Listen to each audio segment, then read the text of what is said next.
Mi amigo querido, qué alegría. Vamos a la lección número 10 para el 7 de septiembre del año 2024. El título de la lección, Los últimos días. La semana pasada dije que ya entramos con la entrada triunfal de Jesús a Jerusalén, ya entramos a la última semana del ministerio de Cristo en esta tierra. Al final ya de esta semana el Señor será crucificado. El sábado descansará en la tumba y el domingo resucitará victoriosamente.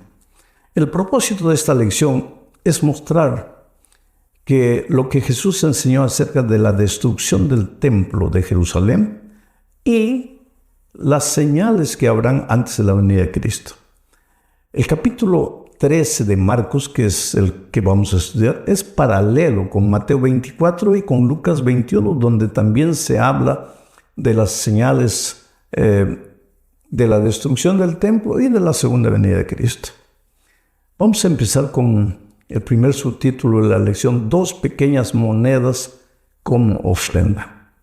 Ya dije que Jesús, con su entrada triunfal, con la limpieza del templo de los mercaderes, derrotando a los líderes judíos en las controversias, haciéndolos pensar, hablándoles de la eternidad de su ley, el Señor Jesucristo estaba demostrando su autoridad.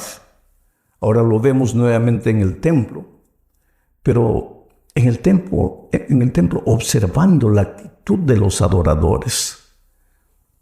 Tú sabes que el Señor Jesucristo, cuando tú vas a la iglesia, tú no lo ves lógico, pero Él, en la persona de su Espíritu Santo, está moviéndose ahí entre los bancos. A veces tú ni te das cuenta de que Él está sentado a tu lado, observando tu actitud.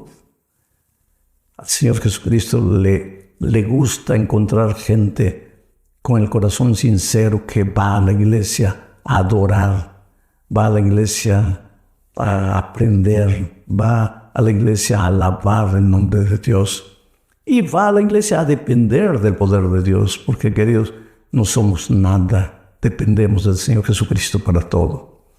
Entonces Jesús había entrado al templo y estaba observando a los adoradores. Ahí llegó el momento de las ofrendas y las personas comenzaron a dar sus ofrendas. Leo lo que dice Marcos 12, 41 al 44. Todavía no entramos al 13 y de aquí a poco entramos al 13. Dice así el texto. Estando Jesús sentado delante del arca de la ofrenda, miraba cómo el pueblo echaba dinero en el arca. Y muchos ricos echaban mucho. Y vino una viuda pobre y echó 2 blancas, o sea, un cuadrante. Entonces, llamando a sus discípulos, les dijo: de cierto os digo que esta viuda pobre echó más que todos los que han echado en el arca, porque todos han echado de lo que les sobra, pero esta de su pobreza echó todo lo que tenía, todo su sustento. La lección que aprendemos de estas palabras del Señor Jesucristo es que el valor de una ofrenda no se mide por la cantidad, se mide por la actitud. Ellos dieron de su abundancia, pero lo que sobraba de su abundancia. Ella dio de su pobreza, pero no le quedó nada. Ahora, esto no quiere decir que tú tienes que dar todo lo que tienes de ofrenda a Dios, no. Él te da sabiduría para saber equilibrarlo. La lección que Él quiere enseñarnos es hasta qué punto el Señor Jesús es tu prioridad. Hasta qué punto las cosas divinas son tu prioridad. ¿Eres fiel en devolverle a Dios lo que es de Dios? ¿Eres generoso cuando llevas tus ofrendas para algún proyecto especial? El Señor está atento a tu actitud. Vuelvo a repetir, en esta ocasión el Señor estaba observando todo, mirando todo. Ahora, tú puedes decir: pastor, pero el problema es que yo no confío en los seres humanos. Yo encuentro en mi vida eso. Muchas veces gente que me dice: pastor, yo no confío en la administración, yo no confío en los líderes. Yo te digo una cosa. Los líderes de la iglesia en los tiempos en que el Señor Jesús dijo estas cosas, eran líderes maravillosos, santos. ¿Eran? No, Caifás, Anás, líderes corruptos, líderes mentirosos, líderes falsos, hipócritas, criticones. Y la mujer dio todo lo que podía dar. Y Jesús la incentivó. El Señor Jesús en ningún momento dijo, porque has visto que se malversan fondos, ya tú no debes ser fiel a Dios. No, en ningún momento. Esta es una lección que tenemos que aprender y aplicar en nuestra experiencia. La segunda parte de este estudio nos lleva ya a la profecía de la destrucción del templo y el fin del mundo. El templo era una construcción extraordinaria, majestuosa. Flavio Josefo dice que cada columna, y habían 162 pilares en la construcción del templo de la ciudad. Flavio Josefo, historiador judío, dice que 3 hombres así abrazados, solo 3 hombres juntos podían abrazar una de las columnas. Mira el espesor de las columnas. Era un templo inexpugnable. Y sin embargo el Señor Jesucristo dijo que todo eso sería destruido. Leo Marcos capítulo 3, versículos 1 al 4. Mira. Saliendo Jesús del templo, le dijo uno de sus discípulos, Maestro, mira qué piedras y qué edificios. Jesús respondiendo le dijo, ¿ves estos grandes edificios? No quedará piedra sobre piedra que no sea derribada. Y se sentó en el monte de los olivos frente al templo. Y Pedro, Jacobo, Juan y Andrés le preguntaron aparte, dinos, ¿cuándo serán estas cosas? ¿Y qué señal habrá cuando todas estas cosas hayan de cumplirse? ¿Cuándo será? Ahora, ese ¿cuándo será? Y como en el capítulo 13, y sucede también en el capítulo 24 de Mateo, se habla de la destrucción del templo y al mismo tiempo se habla del fin del mundo, o sea, de la segunda venida de Cristo. A veces no se sabe cuándo una señal se aplica a la destrucción del templo literal y cuándo se aplica a la segunda venida de Cristo. Y esto crea a veces un poco de confusión. Pero delante de esta pregunta de cuándo será la destrucción del templo, Jesús no se detiene a hablar de detalles periféricos, sino que Él habla de las pruebas que vendrán a los discípulos. Y Él no se concentra en las señales, sino en las dificultades que sus discípulos enfrentarán. Y sabes, querido, cuando hablamos de la segunda venida de Cristo, en lugar de estar preocupados en descubrir la fecha, la hora en que Jesús va a venir, deberíamos estar preocupados en buscar al Señor Jesucristo todos los días para que frente a la persecución, a las dificultades que vengan, nuestra fe no disminuya. Porque te digo una cosa, estar preocupado en descubrir cuándo Jesús va a volver no te ayuda a crecer espiritualmente. Tú dirás, sí me ayuda. No. Lo que te despierta es miedo. Y cualquier tipo de preparación para el encuentro con Cristo por miedo no es preparación auténtica. La preparación para el encuentro con Cristo no tiene que nacer del miedo, tiene que nacer del amor por Cristo, de la esperanza de encontrarte con Él. Por eso el Señor Jesucristo no se detuvo mucho a hablar de señales. Él se concentra en las dificultades que su pueblo enfrentará y cómo ellos deben prepararse para enfrentar las dificultades que vienen. Mira lo que les dijo en el versículo 9. Pero mirad por vosotros mismos, porque os entregarán a los concilios y en las sinagogas os azotarán, y delante de gobernadores y de reyes os llevarán por causa de mí, para testimonio de ellos. Él les habla de las dificultades que vienen. ¿Y cuál sería la única manera de enfrentar esas dificultades? Buscando al Señor Jesucristo todos los días a través de la oración, a través de la palabra de Dios y participando de la misión de evangelizar al mundo. Voy a la tercera parte, la abominación asoladora. No hay que confundir la abominación asoladora con la gran tribulación. La abominación asoladora se refiere a los días antes de la destrucción del templo, porque en el año 70, cuando Jesús dijo esto, estábamos en el año 30 y pocos. Pero en el año 70, los romanos invadirían Jerusalén y destruirían y quemarían el templo. Y el pueblo judío sería perseguido por aquí y por allá. Entonces Jesús está refiriéndose aquí, al hablar de la abominación asoladora, a los días previos a la destrucción del templo, a la invasión del general Tito para destruir Jerusalén. Y mira lo que dice Marcos 13, 14 al 18. Pero cuando veáis la abominación desoladora de que habló el profeta Daniel, puesta donde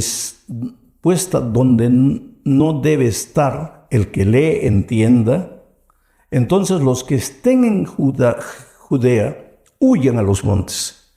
El que esté en la azotea no descienda a la casa ni entre para tomar algo de su casa. Y el que esté en el campo no vuelva atrás a tomar su capa. Mas ay de las que estén en cinta y de las que críen en aquellos días. Orad pues que vuestra huida no sea en invierno. Oh querido, el Señor Jesucristo en el contexto aquí les está diciendo que la abominación asoladora. ¿Por qué abominación? Porque entran al templo, destruyen el templo, echan por tierra las cosas divinas. Ahora Daniel proféticamente en su libro habla de los días previos a la venida del Señor Jesucristo y dice que esta abominación desoladora surgirá pocos días antes de la venida de Cristo. ¿De qué manera? Será un poder religioso que echará por tierra las enseñanzas divinas. Entonces, cuando tú encuentres cualquier persona a acercarse a ti para decirte, esta parte de la Biblia ya no vale, porque esta parte de la Biblia ya acabó, porque la ley del Señor ya no existe. Si las personas no te muestran en la palabra de Dios lo que está escrito, puedes creer que de alguna forma también es la tribulación asoladora que vendrá sobre el pueblo de Dios. Especialmente en nuestros días, la mayoría de los cristianos creen sin estudiar la Biblia, creen sin fijar los ojos en la palabra de Dios. ¿Por qué crees en lo que crees? Aquí la importancia de abrir la Biblia, de analizar a Dios, porque en los últimos tiempos aparecerá el anticristo. ¿Y qué es el anticristo? El anticristo es lo que se opone a Cristo. Si Cristo enseña una cosa, el anticristo va a enseñar cosas diferentes a las que Cristo enseña. Entonces, para descubrir quién es el anticristo o la destrucción asoladora, tú tendrías que primero saber lo que Cristo enseña. Y entonces cuando ves que alguien enseña lo contrario a lo que la Biblia enseña, ya has descubierto quién es, a quién se refiere el Señor Jesucristo aquí. Vamos a la cuarta parte del estudio, la gran tribulación. Ahora aquí en la gran tribulación se refiere específicamente a los días antes de la venida de Cristo. Marcos 13, 14 dice lo siguiente. Porque Marcos 13, 19 dice, porque aquellos días serán de tribulación cual nunca ha habido desde el principio de la creación de Dios, que Dios creó hasta este tiempo, ni la habrán. Oh querido, ser fiel a las enseñanzas de Dios no es fácil. Y la profecía de Apocalipsis especialmente nos enseña que en los últimos días el pueblo de Dios será perseguido por causa de su conciencia, será perseguido por su fidelidad a las enseñanzas de la palabra de Dios. ¿Y por quién será perseguido? Por un poder religioso que enseña cosas contrarias a lo que la palabra de Dios enseña. Es por eso que surge aquí la necesidad de volver los ojos a Dios, de volver los ojos a la palabra de Dios, de estudiar y de aprender. Entonces, Marcos 13, 26 al 29, ya nos habla del esplendor de la segunda venida de Cristo. Dice, entonces verán al Hijo del Hombre que vendrá con las nubes, con gran poder y gloria. Y entonces enviará a sus ángeles y juntará a sus escogidos de los cuatro vientos, desde el extremo de la tierra hasta el extremo del cielo. De la higuera aprended la parábola. Cuando ya su rama está tierna y brotan las hojas, sabéis que el verano está cerca. Así también vosotros, cuando veáis que suceden estas cosas, conoced que está cerca a las puertas. Y si tú lees todo el capítulo, vas a ver muchas señales, no solamente señales que ocurrirían antes de la destrucción del templo del año 70, sino señales que ocurrirán por ocasión de los días previos a la venida de Cristo. En Mateo 24 está detallado eso. Y querido, si tú observas, todas esas señales ya se han cumplido. El aumento de la violencia, el fallecimiento de la fe, porque mucha gente ya no tiene fe. Cuando el Hijo del Hombre venga, ¿encontrará fe en la tierra? El desamor entre los seres humanos. Aparecerán falsos cristos. Habrán fenómenos físicos. El sol se oscurecerá, las estrellas caerán, la luna se pondrá como sangre. Todo esto mostrándonos que el Señor Jesús está viniendo. La gente no creerá más en la palabra de Dios, o tomará la palabra de Dios y hará todo lo contrario a lo que la palabra de Dios diga. Cuando veáis estas cosas, dice el Señor Jesucristo, aprended de la higuera, porque cuando sus ramas se reverdecen, quiere decir que ya viene el verano. Así también vosotros, cuando veáis estas cosas, sabed que el Señor Jesús está viniendo. Oh, mi amigo, cuando tú contemplas el mundo, no solamente el mundo agnóstico, ateo, existencialista, sino el mundo cristiano, tú te vas a dar cuenta que la venida de Jesús ya no es un evento que, digamos así, está en el futuro. No. La venida de Cristo está más cerca de nosotros de lo que muchos imaginamos. Jesús viene. Es una de las promesas más contundentes de la palabra de Dios. El Señor Jesucristo fue a prepararnos un lugar en el cielo y vendrá. ¿Y sabes por qué vendrá? Porque este mundo no puede continuar. Porque Jesús te ama. Porque Jesús no quiere que tú peregrines en el desierto esta vida, enterrando a tu padre, a tu madre, a tus hijos, sufriendo injusticia social, a veces sin empleo, agredido por la enfermedad, por la muerte. Dios no te creó para eso. Dios te creó para vida eterna, para felicidad. Pero entonces, ¿por qué sufrimos? Porque entró el pecado y arruinó el mundo. Pero Jesús viene para ponerle un punto final a la historia del pecado. Viene para llevarte con Él. Es por eso que todos los días hay que buscar al Señor Jesucristo. Y es por eso que cuando tú estudias las lecciones, no tienes que estar tan preocupado en encontrar detalles, inclusive detalles de la profecía. Tú busca al Señor Jesús, prepara tu corazón en comunión con el Señor Jesucristo. Permite que su carácter se refleje en tu vida. Y entonces vive en paz y duerme en paz, sabiendo que la bendita esperanza de la vuelta de Cristo es una cosa segura y va a suceder mucho antes de lo que tú imaginas. Cuando yo era niño, yo pensaba que Jesús iba a volver en mis días porque la bomba atómica acababa de explosionar y todos pensaban que ya era el fin del mundo. Cuando entré al ministerio yo pensaba que nunca me iba a jubilar porque Cristo vendría en mis días. Estoy hace 17 años jubilado y Cristo no vino. Pero yo sigo creyendo que Jesús va a volver. Y sigo predicando con convicción de que Jesús va a volver.